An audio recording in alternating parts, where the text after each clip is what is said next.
नमस्कार दोस्तों, एक बार फिर आप सभी का स्वागत है आपकी इस करंट अफेयर्स की क्लास में।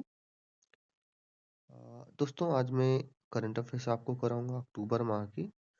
पिछले महीने मैंने आपसे सितंबर का करवाया था। जो यूपी स्पेशल करंट अफेयर्स है वो करंट अफेयर्स आपको इन वीडियोस पे मिलेंगी। ठीक है, तो आज हम देखेंगे पहला क्वेश्चन क्या है। ये मोस्ट इम्पोर्टेंट क्वेश्चन हैं दोस्तों। तो आज हम डिस्कस करेंगे अक्टूबर माह के जो मोस्ट इम्पोर्टेंट करंट अफेयर्स थे। तो पहला क्वेश्चन है दोस्तों, मुख्यमंत्री योगी आदित्यनाथ ने गोमती पुनर्जीवन मिशन की औपचारिक शुरुआत किस तिथि को की थी। दोस्तों इस क्वेश्चन का आंसर होगा ऑप्शन नंबर बी, 11 अक्टूबर 2025 को। अब हम आते हैं क्वेश्चन नंबर 2 पर। क्वेश्चन नंबर दो दोस्तों कहता है, गोमती पुनर्जीवन मिशन का मुख्य उद्देश्य क्या था। इस तरह के क्वेश्चन दोस्तों यूपीपीसीएस, आपके यूपी में जितने भी एग्जाम और होते हैं, चाहे वो पेट हो या यूपी ट्रिपल एससी के थ्रू जो भर्तियां आने वाली हैं, उन एग्जाम्स के लिए बहुत ही महत्वपूर्ण होगा।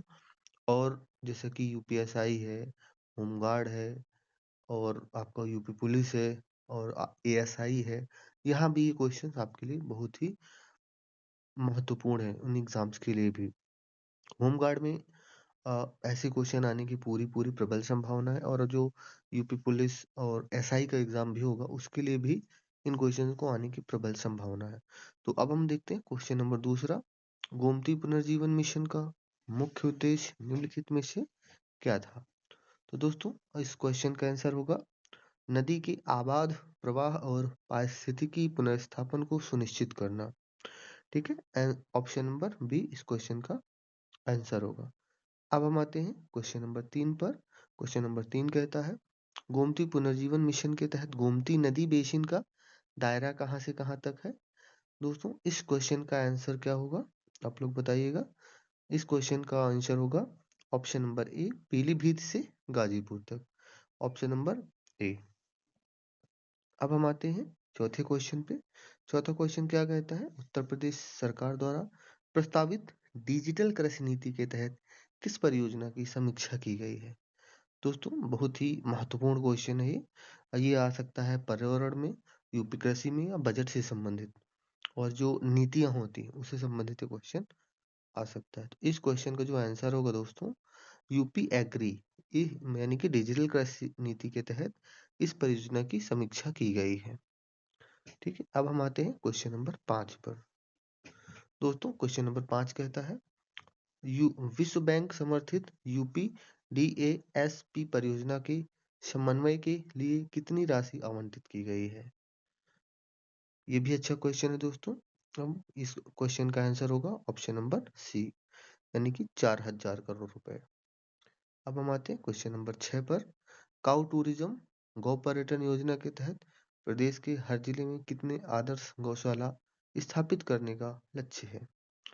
तो दोस्तों हर जिले में एक गौशाला खोलने का लक्ष्य स्थापित किया गया है, लक्ष्य रखा गया है, यानी कि ऑप्शन नंबर बी इस क्वेश्चन का सही आंसर होगा। अब हम आते हैं क्वेश्चन नंबर 7 पर। क्वेश्चन नंबर 7 कह रहा है, उत्तर प्रदेश डिजिटल कृषि नीति के अंतर्गत केले का क्लस्टर किन जिलों में विकसित करने के निर्देश दिया गया है। तो दोस्तों इस क्वेश्चन का आंसर होगा बाराबंकी और आजमगढ़। इन दो जिलों को केले का क्लस्टर जिला घोषित विकसित करने का निर्देश दिया गया है, यानी कि ऑप्शन नंबर बी इस क्वेश्चन का आंसर होगा। अब हम आते हैं क्वेश्चन नंबर 8 पर। क्वेश्चन नंबर 8 कह रहा है, उत्तर प्रदेश सरकार ने राज्य में अनधिकृत ड्रोन संचालन को रोकने के लिए ड्रोन सुरक्षा नीति की घोषणा कब की है। दोस्तों इस क्वेश्चन का आंसर होगा 11 अक्टूबर 2025 को। ये नीति ड्रोन सुरक्षा नीति इसलिए आई है दोस्तों, आप लोगों ने देखा होगा अभी कुछ महीनों पहले पूरे प्रदेश में यह था कि ड्रोन से लोग चोरी कर रहे हैं। ठीक है, ड्रोन को उड़ाकर पहले घर में देखते हैं, फिर कौन है कैसे है, फिर उसके बाद वो चोरी करते हैं। इन घटनाओं को देखते हुए उत्तर प्रदेश सरकार ने यह ड्रोन सुरक्षा नीति की घोषणा की थी। ठीक है, तो इसका आंसर क्या होगा दोस्तों क्वेश्चन का, ऑप्शन नंबर बी, 11 अक्टूबर 2025 को। अब हम आते हैं क्वेश्चन नंबर 9 पर। क्वेश्चन नंबर 9 कह रहा है ड्रोन सुरक्षा नीति के तहत गठित ड्रोन निगरानी समिति की अध्यक्षता कौन करेगा? हर जिले में समस्या थी, तो उसको देखते हुए यहाँ पर इस निगरानी समिति की अध्यक्षता डीएम करेगा, डिस्ट्रिक्ट मजिस्ट्रेट करेगा। अब हम आते हैं क्वेश्चन नंबर 10 पर। क्वेश्चन नंबर 10 कह रहा है दोस्तों ड्रोन सुरक्षा नीति के अनुसार जिला समिति विशेष आवश्यकता पर अधिकतम कितने समय के लिए अस्थायी रेड जोन घोषित कर सकती है? दोस्तों इसका जो आंसर होगा 96 घंटे। ऑप्शन नंबर डी इस क्वेश्चन का आंसर होगा। क्वेश्चन नंबर 11 कह रहा है गोमती टास्क फोर्स का गठन किस माह में किया गया है? दोस्तों आप लोग इस क्वेश्चन का आंसर बताइए। इस क्वेश्चन का आंसर होगा ऑप्शन नंबर बी जनवरी 2025 में। अब हम आते हैं क्वेश्चन नंबर 12 पर।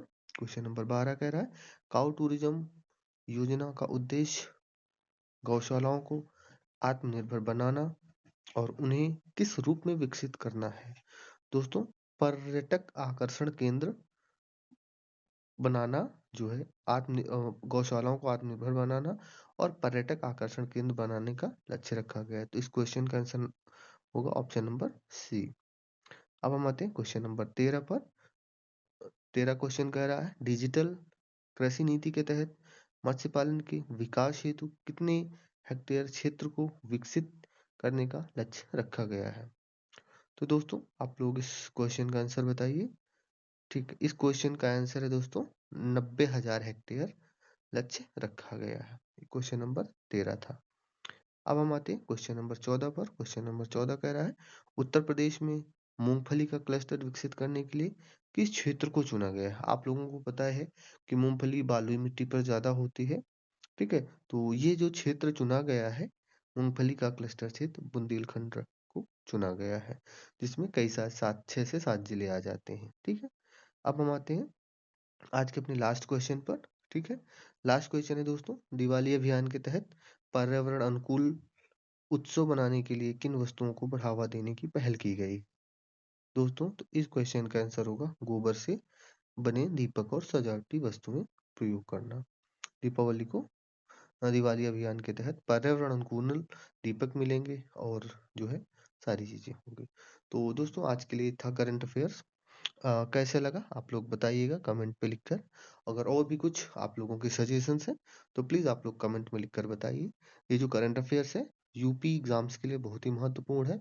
विशेषकर मैं ये करंट अफेयर्स इसलिए डाल रहा हूँ क्योंकि ये सिर्फ और सिर्फ यूपी का करंट अफेयर्स है। ठीक है, इन क्वेश्चंस को खोजने में काफ़ी समय लगता है। ठीक है, तो आप लोग इसमें देखें और अपने दोस्तों तक भी शेयर करें। धन्यवाद दोस्तों।